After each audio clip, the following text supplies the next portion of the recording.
अध्याय 28। फिर यहोवा ने मूसा से कहा, इस्राएलियों को ये आज्ञा सुना, मेरा चढ़ावा अर्थात मुझे सुखदायक सुगंध देने वाला मेरा हव्य रूपी भोजन तुम लोग मेरे लिए उनके नियत समयों पर चढ़ाने के लिए स्मरण रखना। और तू उनसे कह, जो जो तुम्हें यहोवा के लिए चढ़ाना होगा वे ये हैं, अर्थात नित्य होम बलि के लिए एक एक वर्ष के 2 निर्दोष भेड़ के नर बच्चे प्रतिदिन चढ़ाया करना, एक बच्चे को भोर को और दूसरे को गोधूलि के समय चढ़ाना। और भेड़ के बच्चे के पीछे 1/4 हीन कूट के निकाले हुए तेल से सने हुए एपा के 10वें अंश मैदे का अन्न बलि चढ़ाना। ये नित्य होम बलि है जो सीनै पर्वत पर यहोवा का सुखदायक सुगंध वाला हव्य होने के लिए ठहराया गया। और उसका अर्घ प्रति एक भेड़ के बच्चे के संग 1/4 हीन हो। मदिरा का ये अर्घ यहोवा के लिए पवित्र स्थान में देना और दूसरे बच्चे को गोधूलि के समय चढ़ाना। अन्न बलि और अर्घ समेत भोर के होम बलि के समान उसे यहोवा को सुखदायक सुगंध देने वाला हव्य करके चढ़ाना। फिर विश्राम दिन को 2 निर्दोष भेड़ के 1 साल के नर बच्चे और अन्न बलि के लिए तेल से सना हुआ एपा का 2/10वां अंश मैदा अर्घ समेत चढ़ाना। नित्य होम बलि और उसके अर्घ के अलावा प्रत्येक विश्राम दिन का यही होम बलि ठहरा है।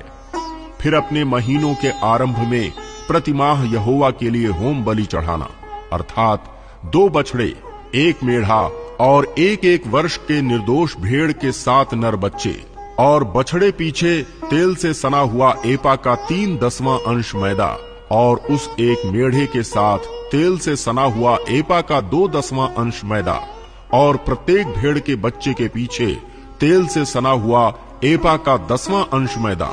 उन सबों को अन्न बलि करके चढ़ाना। वो सुखदायक सुगंध देने के लिए होम बलि और यहोवा के लिए हव्य ठहरेगा। और उनके साथ ये अर्घ हो, अर्थात बछड़े पीछे आध हीन, मेढ़े के साथ 1/3 हीन और भेड़ के बच्चे पीछे 1/4 हीन दाख मधु दिया जाए। वर्ष के सब महीनों में से प्रत्येक महीने का यही होम बलि ठहरे। और एक बकरा पाप बलि करके यहोवा के लिए चढ़ाया जाए। ये नित्य होम बलि और उसके अर्घ के अलावा चढ़ाया जाए। फिर पहले महीने के 14वें दिन को यहोवा का फसह हुआ करे और उसी महीने के 15वें दिन को पर्व लगा करे। 7 दिन तक अख़मीरी रोटी खाई जाए। पहले दिन पवित्र सभा हो और उस दिन परिश्रम का कोई काम न किया जाए। उसमें तुम यहोवा के लिए एक हव्य अर्थात होम बलि चढ़ाना। अतः 2 बछड़े, 1 मेढ़ा और एक एक वर्ष के 7 भेड़ के नर बच्चे हों, ये सब निर्दोष हों। और उनका अन्न बलि तेल से सने हुए मैदे का हो। बछड़े पीछे एपा का 3/10वां अंश और मेढ़े के साथ एपा का 2/10वां अंश मैदा हो। और 7 भेड़ के बच्चों में से प्रति बच्चे पीछे एपा का 10वां अंश चढ़ाना। और एक बकरा भी पाप बलि करके चढ़ाना, जिससे तुम्हारे लिए प्रायश्चित हो। भोर का होम बलि जो नित्य होम बलि ठहरा है, उसके अलावा इनको चढ़ाना। इस रीति से तुम उन 7 दिनों में भी हव्य का भोजन चढ़ाना जो यहोवा को सुखदायक सुगंध देने के लिए हो। ये नित्य होम बलि और उसके अर्घ के अलावा चढ़ाया जाए। और 7वें दिन भी तुम्हारी पवित्र सभा हो और उस दिन परिश्रम का कोई काम न करना। फिर पहली उपज के दिन में जब तुम अपने कटनी के पर्व में यहोवा के लिए नया अन्न बलि चढ़ाओगे, तब भी तुम्हारी पवित्र सभा हो और परिश्रम का कोई काम न करना।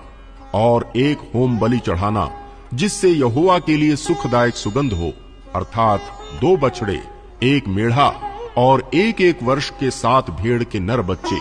और उनका अन्न बलि तेल से सने हुए मैदे का हो, अर्थात बछड़े पीछे एपा का 3/10वां अंश और मेढ़े के संग एपा का 2/10वां अंश।